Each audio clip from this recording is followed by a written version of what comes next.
आज हम national education policy 2020 part 2 के अंतर्गत इस पॉलिसी के भाग और उसमें सम्मिलित अध्यायों का अध्ययन करेंगे कि किस भाग में कितने और कौन कौन से अध्याय हैं। तो भाग 1 स्कूल शिक्षा में कुल 8 अध्याय हैं जो कि निम्न प्रकार हैं। पहला है प्रारंभिक बाल्यावस्था देखभाल और शिक्षा, सीखने की नींव। दूसरा अध्याय है बुनियादी साक्षरता एवं संख्या ज्ञान, सीखने के लिए एक तात्कालिक आवश्यकता और पूर्व शर्त। तीसरा अध्याय है ड्रॉप आउट बच्चों की संख्या कम करना और सभी स्तर पर शिक्षा की सार्वभौमिक पहुंच सुनिश्चित करना। चौथा अध्याय है स्कूल में पाठ्यक्रम और शिक्षण शास्त्र अधिगम समग्र, एकीकृत, आनंददायी और रुचिकर होना चाहिए। स्कूली शिक्षा का 5वां अध्याय शिक्षक से संबंधित है।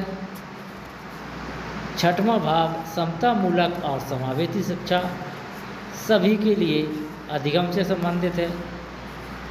7वां अध्याय स्कूल कॉम्प्लेक्स क्लस्टर के माध्यम से कुशल संसाधन और प्रभावी गवर्नेंस।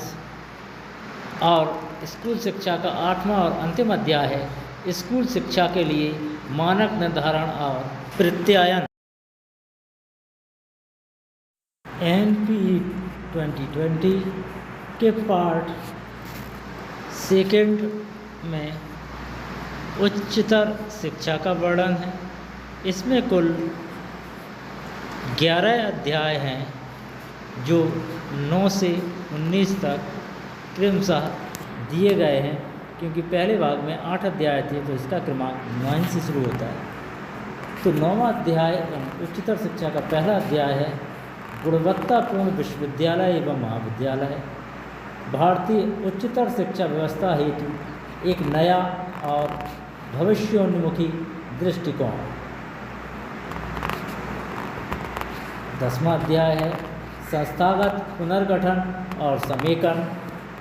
11वां अध्याय है समग्र और बहुविषयक शिक्षा की ओर।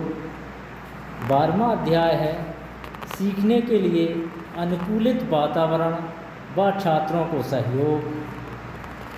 13वां अध्याय है प्रेरित, सक्रिय और सक्षम संकाय। 14वां अध्याय है उच्चतर शिक्षा में समता और समावेश। 15वां अध्याय है शिक्षक शिक्षा। 16वां अध्याय है व्यावसायिक शिक्षा का नवीन आकल्पन। 17वां अध्याय है नवीन राष्ट्रीय अनुसंधान फाउंडेशन NRF के माध्यम से सभी क्षेत्रों में गुणवत्ता युक्त अकादमिक अनुसंधान को उत्प्रेरित करना। 18वां अध्याय है उच्चतर शिक्षा की नियामक प्रणाली में आमूलचूल परिवर्तन। और उच्चतर शिक्षा का अंतिम अध्याय है उच्चतर शिक्षा संस्थानों के लिए प्रभावी शासन और नेतृत्व।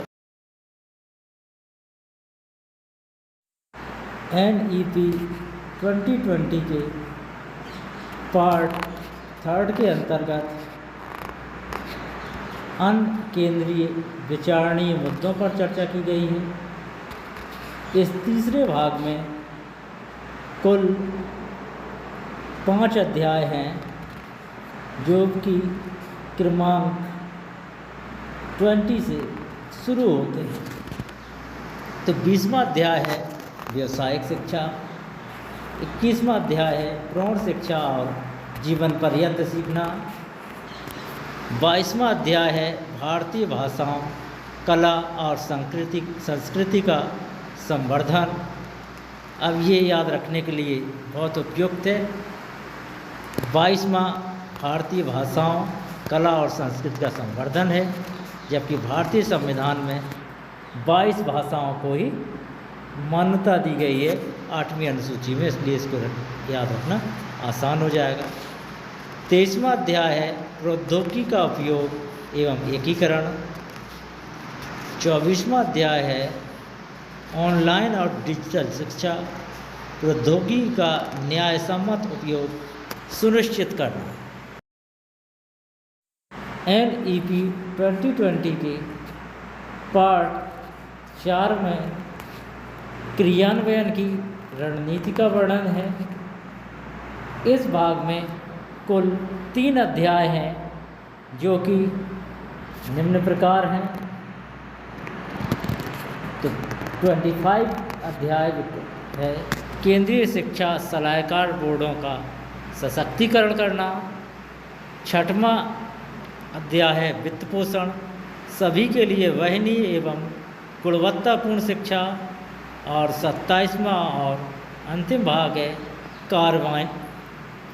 कार्यान्वयन यानी इम्प्लीमेंटेशन। इस प्रकार हम देखते हैं national policy of education of India में कुल 27 अध्याय हैं जो कि 4 भागों में विभाजित है। इस 4 भागों में पहला भाग स्कूली शिक्षा से संबंधित है जिसमें कुल 8 अध्याय हैं। दूसरा भाग उच्चतर शिक्षा से संबंधित है जिसमें कुल 11 अध्याय हैं।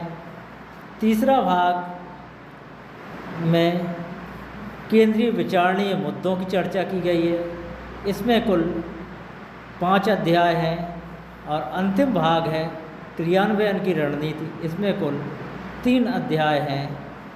अंत में प्रयुक्त संकेताक्षरों की सूची दी गई है और उनका फुल फॉर्म दिया गया है।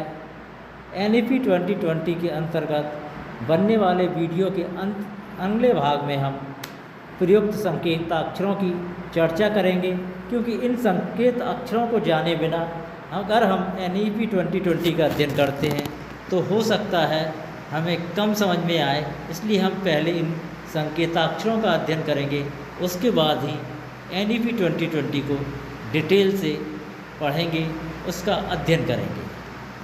यदि आप NEP 2020 का विस्तृत अध्ययन करना चाहते हैं तो हमारे साथ जुड़े रहिए। इसके लिए हमारे चैनल को सब्सक्राइब कीजिए और यदि ये वीडियो आपको पसंद आया होगा तो लाइक कीजिए, शेयर कीजिए और कुछ कमी लगे तो कमेंट कीजिए। धन्यवाद।